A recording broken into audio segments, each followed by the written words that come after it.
Hello, good evening. I'm back again here on Poem Praise 2. Certainly, peace and blessings be upon you. And as I stated before, next for our extraordinary African American is Charles Young, a soldier during the time period of 1864 to 1922. And it reads as such. I am always willing to aid in any work for the good of the country in general and our race in particular. Charles Young. Now, Charles Young was born in a log cabin in Maeslick, Kentucky, the third African American man to graduate from West Point. He was assigned to Fort Robinson, Nebraska, where he joined the famous 9th Cavalry. After serving there for 4 years, he was transferred to Fort Duchesne, Utah, and was later selected to teach French, mathematics, tactics, and military science at Wilberforce University in Ohio. Now, when the Spanish-American War began in 1898, Young was placed in command of the 9th Ohio Volunteer Infantry and sent to Cuba. In 1901, he was transferred to the Philippines, where his men nicknamed him Follow Me, because of his courage and leadership. Because of his distinguished military record, Young was made military attaché to Haiti in 1904. While serving as attaché, he explored Haiti and the Dominican Republic and sent back lengthy reports on the islands and its people. He also made detailed maps of previously uncharted areas. Young's diplomatic accomplishments were due in part to his interest in different people and cultures, and to his readiness to learn. He spoke Latin, Greek, German, French, Spanish, and Italian. Played the piano and the violin, and composed poetry. Now, while in Haiti, Young wrote a book called Military Morale of Nations of Races, an English, French, Creole dictionary, and a play. Young was assigned as military attaché to Liberia in 1912.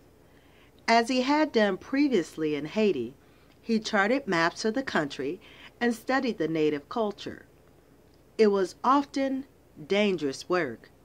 One time, while on a mission to rescue an American soldier who had been ambushed by Gola tribesmen, he was shot and wounded in the right arm. After returning from Liberia, Young served with General John J. Pershing in Mexico. He established a school for African American enlisted men at Fort Huachuca. I'm going to spell it for y'all. It's Huachucha.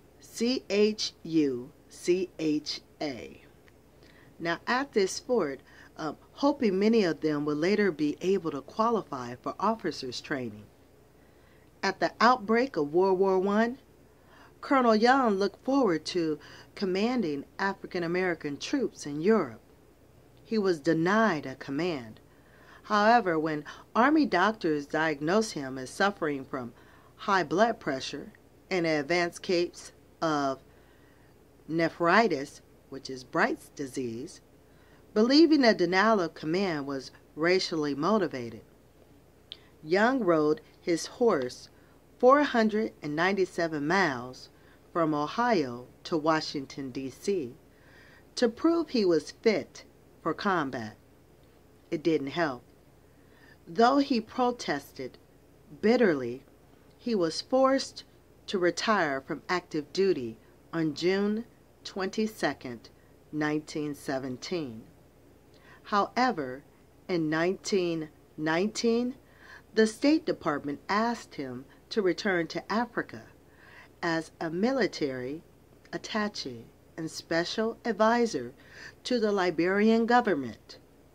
3 years later, on January the 8th, 1922, Young died of nephritis while on a visit to Lagos, Nigeria. Colonel Young served in the Army at a time when African American men were generally thought unfit to be high-ranking officers.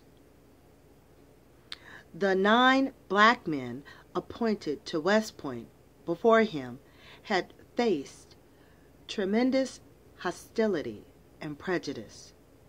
In the face of such opposition, Young's accomplishments were amazing indeed. I do thank you for tuning in and for listening to me on Poem Praise 2 about a soldier by the name of Charles Young during a time period of 1864 to 1922. I certainly would like for you to stay tuned for our next extraordinary African American is going to be Elijah McCoy. Certainly, in thy will, I'll be talking to you in just one moment, a little later, okay? So, in a moment, y'all, and we're going to talk about Elijah McCoy. He was an inventor during the time period of 1843 to 1929. So certainly, stay tuned so we can see what he invented, all right? All right. In a minute, y'all.